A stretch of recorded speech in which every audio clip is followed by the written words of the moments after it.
Hey, all you perfectionists. Welcome to Perfect Edition Comics. I'm your host, Perfect. And today we're going to take a look at an awesome European album, the Grémillet Sisters, Volume 1, Sarah's Dream. Yes, I am aware this is a European edition. In fact, this is the Dutch version of this book. But don't worry, have no fear, stay tuned and I'll tell you how to grab a copy in English. Let's do this thing.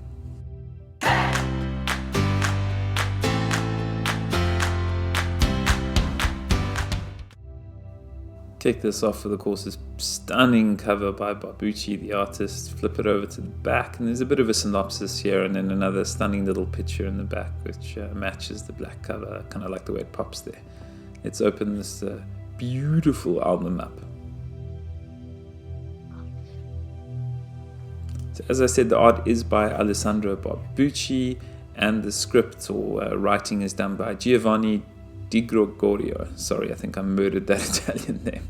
The first thing that stands out here is just Barbucci's style. There's so much white space, and he kind of really evokes a dream-like, almost children's book style illustration in these first few scenes, which matches actually the dream that's happening in the story. You'll also see great details in the background.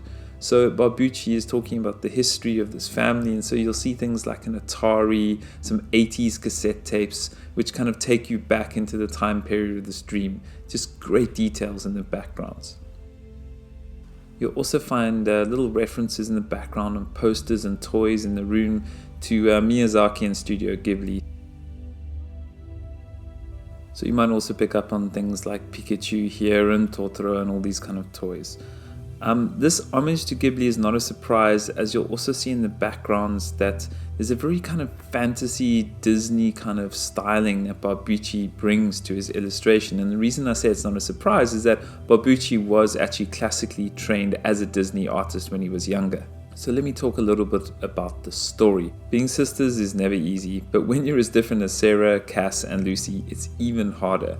The first is haunted by recurring dreams, the second lives with her head in the clouds, and the last spends most of her time with her cat. Then one day they discover a mysterious photo of their mother pregnant. Where was it taken? And who is the baby? And most importantly, why was this photo hidden away in the depths of the attic? To find out, they'll have to venture into the tangled forest of the family secrets. Here are the heroes of our story, the three sisters that I just gave you in the synopsis.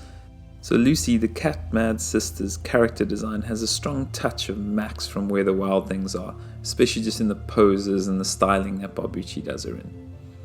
The colouring in this is just really stunning and really beautiful, and I love the way Barbucci does all of the art because you can really see it carries a great kind of character through and a warmth and a touch, very animated stylings, which is just beautifully done. So let's talk quickly about how you can grab a copy in English, since I led with that. So let's talk a little bit about this volume. So this is the first in a set of 2 so far. The second volume should be published in 2021. It is 72 pages and is published originally from Dupuis in Belgium. And it goes for a digital price. And the reason why I say a digital price is because that's how you can grab it in English. Currently, it's not in print in English. It might come in the future. Marvel has previously actually done some reprints in English and some translations of Barbucci's work before, so you never know if it's popular enough, it might come out in print.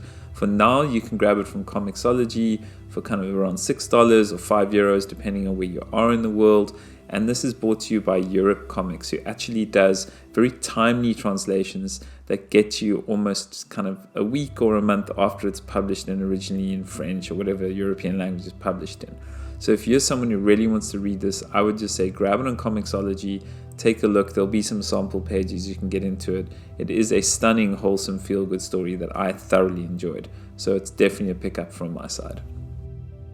So the architecture, backgrounds, just this whitewashed stone and wood architecture definitely gives off a fantasy village feel, but also evokes this kind of European small town living. This matches the story really well, just about these 3 girls who are kind of chasing down this family secret and family mystery. Has a kind of summer vacation, feel good, wholesome vibe going on, which really just the art matches and just evokes this really kind of chilled vibe going on. It's awesome. For me, it really reminds me and evokes emotions of kind of a European summer in the south of France and really takes me to that place very easily. I must say it's Barbucci's art that really drew me into this book, and these 2 pages just show there's very few words, stunning panels, beautiful lighting and coloring. Yeah, the emotion is there. It's almost like looking at cells from an animated feature. It's just stunning stuff. It's these kind of soft colors and these gradients and backgrounds that kind of give this perfect lighting feel depending on the scene, and it really brings out kind of the dust and the air and the lighting. Yeah, beautiful, beautiful coloring by Barbucci. Shows that he's a multi-talented artist, not just kind of good at drawing, but good at doing all the facets, from kind of inking through to painting, digitizing of the art. Yeah, it's just really, really stunning stuff. On the story side of things, yeah, it keeps moving at a good pace. There's a good mystery going on that really keeps you turning the pages. I wouldn't say it's like the most amazing story I've ever read in my life. I don't want to over embellish it, but considering I bought this for the art, the fact that the story is really serviceable, wholesome, and keeps you gripped up until the end, again, just some beautiful, unique panel work here. As I was saying, these soft gradients in the background, yeah, they just provide this kind of amazing, perfect lighting to most scenes that Barbucci does. And the detail he has when he kind of draws kitchens and things like this. Really, really cool.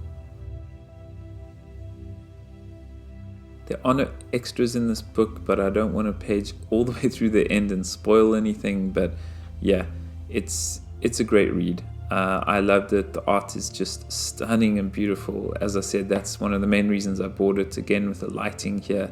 Yeah, what a master of the art form Barbucci is. I would recommend buying all of his stuff. This is his latest work. He's also done a lot of things like Echo in the past, but yeah, this one for me is a must buy. Let's take a look at the spine quick, which I forgot at the beginning.